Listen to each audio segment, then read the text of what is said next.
How's it going, everybody? Texas Man here. I hope that you guys are all having a great day. If you guys would, please give this video a thumbs up if you guys do really enjoy it. Subscribe, of course, if you guys haven't already. Also, do me the biggest favor of all, make sure you guys hit that bell notification button so you guys don't miss out on future videos or streams here on the channel. And this is going to be my last video here for 2023, and this is going to be my review of the Netflix original movie Rebel Moon Part 1, A Child of Fire. It is a Netflix exclusive. Part 2 is supposed to come out in April. And I may or may not review it. Just depends on if I care about spending another $24 for the monthly subscription. And yes, I spent for the 24 premium edition because I wanted to be able to watch this movie without ads, and I wanted to watch it in 4K. And to be honest with you guys, it was not worth it. This movie is not worth $24. I also want to let you guys know that because I do have Netflix for a month, I am planning on watching some other movies that the Netflix catalog has. So those will be coming out in the next couple months. Look forward to those as well. Back to the review. As always, we're going to talk positives and negatives. Obviously, this film is a Zack Snyder movie, and it is rated PG-13, and it's about 2 hours and 15 minutes long. And this film feels like 4 hours long because of how boring and how uninspiring this film is. Zack Snyder basically wanted to make a rated R movie that was supposed to mirror Star Wars.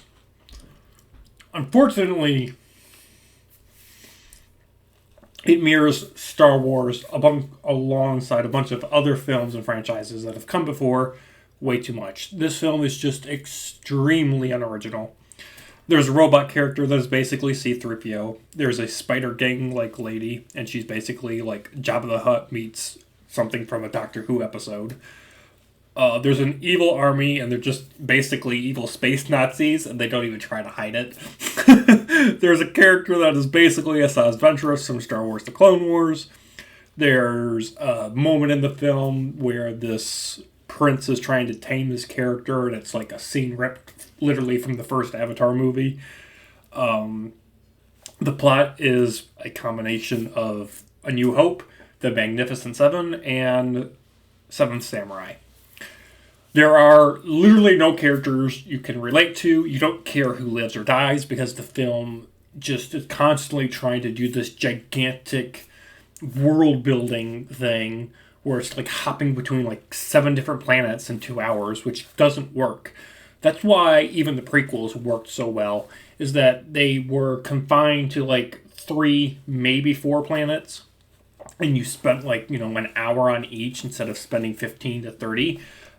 You actually got to be able to explore and relate to the characters in the world that you were on. This film just is constantly literally doing planet hopping for the sake of getting the gang together. Because I just don't care who lives and dies.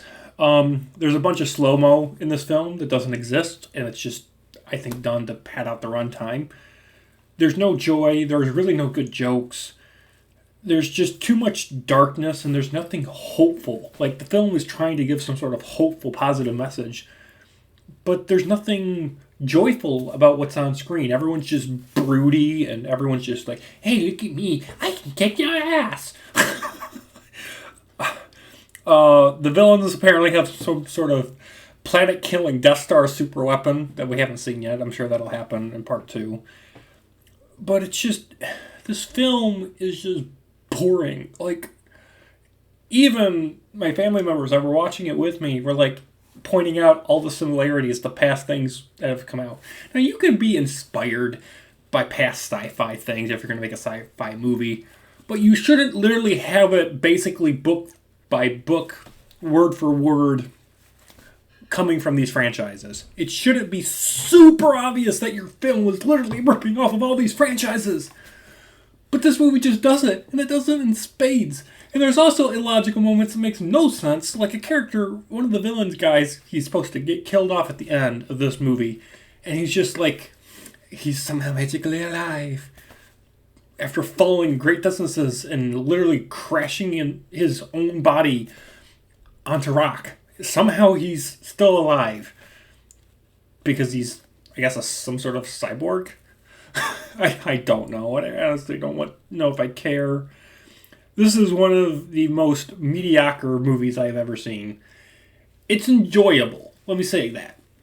It's enjoyable. It's an interesting watch. Do I care to watch it again? Not really. Because nothing all that major happens in it.